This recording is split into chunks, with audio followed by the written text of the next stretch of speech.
Hello tout le monde, j'espère que vous allez bien. On se retrouve pour l'IGTV sur l'hypersensibilité où je réponds à la question comment mieux vivre son hypersensibilité quand on vit dans une société qui ne nous comprend pas. Donc je vais essayer de faire assez rapidement. L'idée ici, en fait, c'est que on a tous vécu, je pense, en tant qu'hypersensible, mais aussi en tant que malade, entre guillemets. Je pense à l'endométriose, fibromyalgie, ce genre de maladie. Moi, j'ai ces deux maladies-là, mais il y en a plein d'autres de ce style qui ne sont pas forcément vues d'extérieur. Quand vous me regardez comme ça, on n'a pas l'impression que je suis malade. Voilà, c'est sûr que je n'ai pas un cancer ou quoi que ce soit, mais ce sont des maladies où on souffre et qu'on doit vivre au quotidien avec, il n'y a pas de traitement, etc. Et du coup, ça peut être très dur, que ce soit au niveau de la douleur, que ce soit au niveau mental. Et dans la société d'aujourd'hui, on est tellement dans le cacher ses émotions, cacher sa douleur, avoir l'air normal, devoir passer au-dessus, voilà, qu'on est tout le temps censé être en mode go go go, en mode tout va bien, et ben non. Et on n'est pas obligé de vivre comme ça.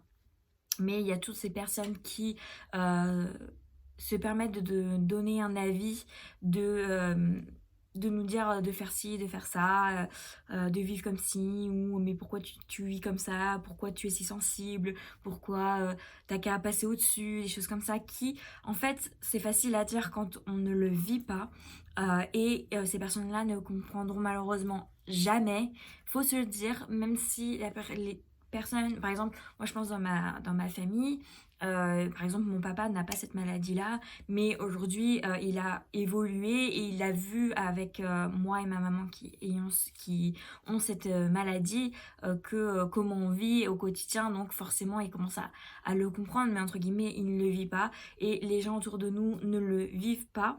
Et donc, d'un côté, il y aura toujours une partie qui ne comprendront pas et c'est normal. Tant qu'on ne le vit pas, on peut pas comprendre, mais des fois ça peut être dur parce que des gens se permettent de donner un avis ou se permettent de dire tu devrais faire ci, tu devrais faire ça, mais ils ne comprennent pas ce que c'est. Donc voilà, et donc du coup on est dans cette société qui nous dit d'être toujours à fond et de cacher nos émotions, et en réalité c'est encore pire de cacher ses émotions et on n'a pas à le faire. Et donc pour moi il faut casser en fait ces croyances limitantes qui nous font croire qu'on doit être comme ci, être comme ça, être toujours de bonne humeur, être toujours bien, ne pas montrer que nos émotions, au travail on doit être toujours comme ça. Non, ça, on doit rien du tout à personne en fait. On doit rien du tout, on n'est pas obligé. Il faut qu'on arrête de se dire il faut que je travaille pour dans tel domaine, même si c'est dur, je suis obligée de me forcer à travailler même si c'est dur pour moi, juste parce que la société dit qu'il faut de l'argent, il faut machin, il faut ceci, il faut cela. Non en fait non. Et ça ne tient qu'à vous de laisser ça de côté en fait. Et de vivre pour soi. Donc ça me fait arriver à mon deuxième point, qui est de vivre pour soi et pas pour les autres. Donc déjà pourquoi? Parce que la seule personne que tu auras toujours dans ta vie, c'est toi. Il y aura plein de gens qui passeront dans ta vie, que ça soit ta famille, tes amis, tes amours, voilà, tes ennemis, peu importe. Il y aura beaucoup de gens qui viendront dans ta vie, mais elles ressortiront forcément à un moment donné. Il y aura forcément un moment donné où cette personne-là n'aura pas été dans ta vie. Donc du coup, on s'en fout en fait de ce que pensent les autres. Il faut vraiment réussir à passer outre ça et de se dire, mais la seule personne qui compte, c'est moi. Parce que c'est moi qui serai avec moi toute ma vie. Donc c'est à moi que je dois faire plaisir. C'est moi que je dois faire passer au premier plan et faire en sorte que mon moi soit bien en fait dans cette vie. Et si les autres ne comprennent pas, c'est leur problème. Ça aussi, il faut le comprendre. Que peut-être que c'est nous qui, par exemple, sommes hypersensibles, donc on a une perception différente. Mais si les autres ne comprennent pas et ne cherchent pas à comprendre, c'est pas à nous de changer pour que eux comprennent. Ce n'est pas à nous de cacher quelque chose pour que les autres soient plus, soient mieux en face de nous, que ça se passe mieux. Non, simplement ils ne comprennent pas. Bah, c'est leur problème, c'est pas le nôtre. Et surtout, ce qu'il faut savoir aussi, c'est que de toute façon, on ne peut pas changer les autres. S'il y a bien quelque chose qu'on ne peut pas faire, c'est ça. Si la personne ne veut pas changer, si la personne ne veut pas comprendre ou qu'elle estime savoir sans savoir, eh bien, on ne peut rien y changer. La seule chose qu'on peut changer, c'est nous et notre comportement face à ces personnes-là. Donc simplement, à chaque fois que vous êtes face à des personnes qui ne comprennent pas ou qui vous disent des choses où vous dites mais bah ouais, elle dit ça, mais elle comprend rien en fait à ce que je vis. Eh bien, c'est pas grave.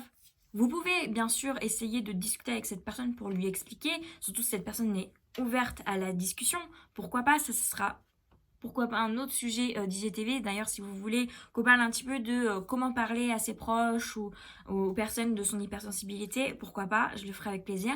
Mais il faut partir du principe en général qu'on ne va pas changer les autres et que ce qu'on peut changer c'est soi et que c'est à nous de changer parce que il ne tient qu'à nous d'être heureux. C'est pas les autres qui vont déterminer notre bonheur, en tout cas il ne faut pas que ce soit les autres qui déterminent notre bonheur parce que bah on sera jamais heureux. Si c'est le cas, si c'est toujours les autres qui déterminent notre taux de satisfaction de la vie, bah il va pas être très haut. Alors ça je vous le dis.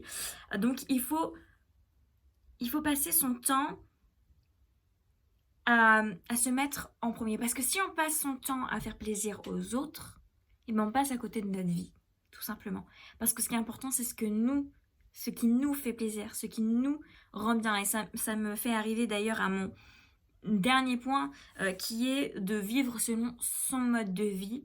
Et peu importe si ça ne correspond pas au mode de vie dit par la société, dit par vos voisins, dit par vos parents, dit par vos proches, vos amis, on s'en fiche parce que déjà si ces personnes-là veulent votre bonheur, eh bien elle s'en fichera de la manière dont vous vivez. Je prends mon exemple, par exemple, moi je sais que ce qui va m'aller dans ma vie, c'est de vivre en mode slow, d'avoir une slow life. C'est vraiment mon but dans la vie. Donc d'ailleurs, toute cette conversation a été un peu inspirée d'une conversation que j'ai eue avec Aurore, si tu passes par là. Je te fais plein de bisous. Mais on a parlé justement du fait de casser ces limites-là pour vivre pour soi et du fait que moi j'avais vraiment ce besoin de vivre en mode slow.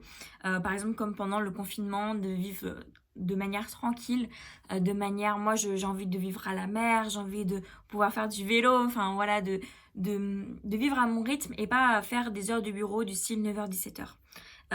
C'est pas comme ça que je vois la vie. Et même si tout le monde dit que c'est comme ça qu'on doit vivre, qu'on doit avoir des horaires 9h, 17h, après tu rentres, tu prends ton bain, tu laves les enfants, tu fais le dîner et tu dors. Et ben si ça te correspond pas, ça te correspond pas et puis c'est tout. On s'en fiche. Et surtout, il faut que tu le fasses pour toi parce que sinon tu seras malheureux toute ta vie. Et quel est l'intérêt de passer une vie comme ça? Donc voilà, et donc le dernier petit point que j'aimerais vous dire, c'est que tu ne seras jamais, jamais, jamais, jamais bien dans ta peau, dans ta vie, si tu ne te mets pas en priorité. C'est vraiment le message de cette IGTV. Je vais prendre un exemple que j'ai aussi donné à une des personnes avec qui je parle et qui a pris le coaching qu'on va commencer en septembre d'ailleurs, avec Annelise, donc, où je lui ai expliqué, c'est comme si tu avais un pichet d'eau. Toi, tu te représentes comme un pichet d'eau vide et des verres autour que tu dois remplir. Si tu ne mets pas d'abord de l'eau dans ton pichet pour ensuite servir les verres, ben, tu n'auras rien pour servir dans les verres, donc pour donner aux autres. Donc, c'est vraiment une comparaison qui est flagrante. Si tu ne te donnes pas d'abord tout le bonheur, toute l'attention, toute la reconnaissance à toi-même, si tu ne vis pas selon tes propres principes, eh bien, tu n'arriveras jamais ensuite à le donner aux autres. Tu n'arriveras jamais à vivre bien avec les autres parce que c'est toi qui dois changer en premier.